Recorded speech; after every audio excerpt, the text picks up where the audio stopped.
Hello students, welcome to Spark Computer Education. आज हम पढ़ेंगे लेफ्ट, राइट, सेंटर, जस्टिफाई और इन ऑप्शंस की अलग अलग यूज है। तो आइए चलते हैं, इसको अच्छे से समझ लेते हैं कि अलग अलग ऑप्शंस का कैसे कैसे यूज कर सकते हैं। स्टूडेंट्स, हम आ चुके हैं अपनी कंप्यूटर स्क्रीन पर और आज के इस वीडियो लेक्चर में हम सीखेंगे अलाइनमेंट बॉक्स। अलाइनमेंट बॉक्स का जो यूज़ है वो बहुत इंपॉर्टेंट है हमारे एक्सेल में। जितना विनवर्ड में हमने यूज़ किया था उससे ज़्यादा ही एक्सेल में एक्चुअली में होता है, क्योंकि एक्सेल में अलाइनमेंट बॉक्स में कई सारे ऑप्शंस हैं। मैं सबसे पहले बताऊं तो एक अलाइनमेंट खुद है, फिर उसके बाद आता है ओरिएंटेशन, फिर मर्ज, फिर उसके बाद रैप टेक्स्ट। तो 4 मेजर ऑप्शन है।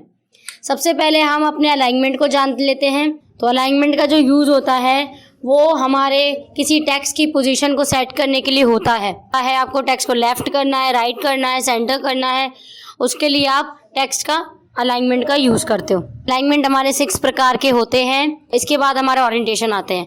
ओरिएंटेशन जो होता है वो जो हमारा टेक्स्ट है ना उसको घुमाने के लिए होता है। चाहे आपको उसको वर्टिकल करना है, रोटेट करना है, अपने हिसाब से हम उसको घुमा सकते हैं। इसके बाद मर्ज आता है। मर्ज में क्या होता है, इतनी सेल्स है ना आपने सिलेक्ट कर रखी है, उनको जोड़ देता है ये। और जैसे ही ये जोड़ता है ना तब भी आप देख सकते हो कि आपका किस तरीके से अलाइनमेंट सेट है। थोड़ा सा और समझने के लिए हम अपनी एक्सेल की स्क्रीन पे चलते हैं। चलिए, अब हम सबसे पहले मर्ज अप्लाई कर लेते हैं। मर्ज के लिए सिलेक्ट करना पड़ेगा हमें 4 सेल को, जैसे मैंने ये कर ली है।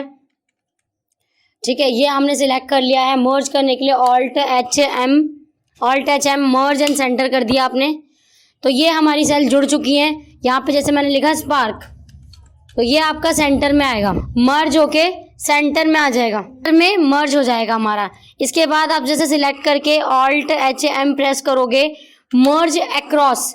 मर्ज अक्रॉस में क्या होता है, जैसे हिंदी की लाइंस नहीं होती जिसमें आपके कॉलम मर्ज हो जाते हैं, वो आपका हो जाएगा कि मतलब रो तो दिखेंगी, जो ये रोज है वो दिख रही हैं, मगर जो कॉलम्स होंगे वो मर्ज हो जाएंगे सिर्फ। उसके बाद ऑल्ट एच एम से हम दोबारा गए, मर्ज सेल्स में गए। अब मर्ज सेल्स और मर्ज एंड सेंटर दोनों एक जैसे ही लगते हैं, ओके, और एक जैसे दिख भी रहे हैं आपको। थोड़ा सा अंतर ये आता है, देखो, मर्ज एंड सेंटर में आपका जो टेक्स्ट है वो सेंटर में हो जाता है, और मर्ज सेल्स में आपका टेक्स्ट चाहे लेफ्ट में हो या राइट में हो, कोई फर्क नहीं पड़ता। जैसे देखो, मैं दोबारा दिखा देती हूँ। जैसे आपने यहाँ पे इसे मर्ज अक्रॉस कर रखा है, ओके, और मैं इसे लेफ्ट अलाइनमेंट कर देती हूँ। अब हम करते हैं ऑल्ट एच एम के साथ मर्ज सेल्स। तो आप देख सकते हो मेरा जो अलाइनमेंट था वैसा का वैसे ही है, मतलब सेंटर में नहीं हुआ, ओके। तो अब हम अलाइनमेंट यूज कर लेते हैं, क्योंकि अब हमारे पास स्पेस है ना अपने वर्ड को घुमाने के लिए। तो यहाँ पे ऑल्ट एच ए टी, सबसे पहला अलाइनमेंट है हमारा ए टी, मतलब टॉप पे है। ठीक है, हम अपने टेक्स्ट को चाहते हैं टॉप पे लाना, तो टॉप पे आ गया। फिर हम चाहते हैं सेंटर में लाना, Alt H A M, middle में लाना, top, middle, bottom, left, center, right. Right, तो ये हमारे 6 प्रकार के हैं। तो पहले हमने जैसे मिडिल कर लिया, अब हम करते हैं ऑल्ट एच ए बी के साथ बॉटम,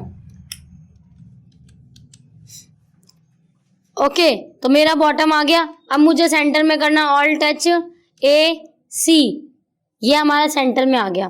तो इस तरीके से हमारा अलाइनमेंट यूज हुआ। अब हम करते हैं ओरिएंटेशन का use. Alt H F Q, alt H F Q करेंगे तो यहाँ पे हमारे पास ओरिएंटेशन के ऑप्शंस खुल जाएंगे। ओरिएंटेशन का जो यूज होता है पेज को रोटेट करने के लिए होता है, या वर्ड को रोटेट करने के लिए होता है।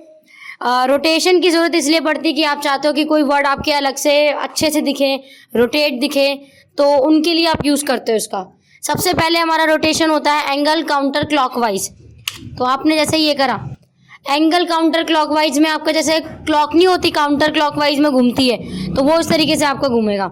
फिर हमारा आता है ऑल्ट एच एफ क्यू से एंगल क्लॉकवाइज, जो हमारा एंगल बनेगा वो क्लॉकवाइज घूमेगा। क्लॉकवाइज की घड़ी ऐसे घूमती है, ओके, ये ऐसे घूमती है। एंगल काउंटर क्लॉकवाइज है वो ऐसे घूमता है। तो थोड़ा आप ये समझ सकते हो कि एक तो घड़ी का सीधा घूमना, एक तो घड़ी का उल्टा घूमना, 2 तरीके के हैं। Alt H F Q. फिर आ जाता है हमारा वर्टिकल टेक्स्ट। वर्टिकल टेक्स्ट में टेक्स्ट लंबाई में आते हैं, ओके, मतलब लंबे में आ जाएंगे आपके टेक्स्ट।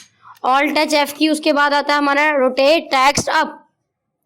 टेक्स्ट जो है आपका अप हो जाएगा, मतलब रोटेट हो जाएगा single vertically. Okay, alt H F Q, अगर आपको रोटेट टेक्स्ट डाउन करना है तो डाउन कर दीजिए, मतलब ऊपर से नीचे आ गया आपका टेक्स्ट।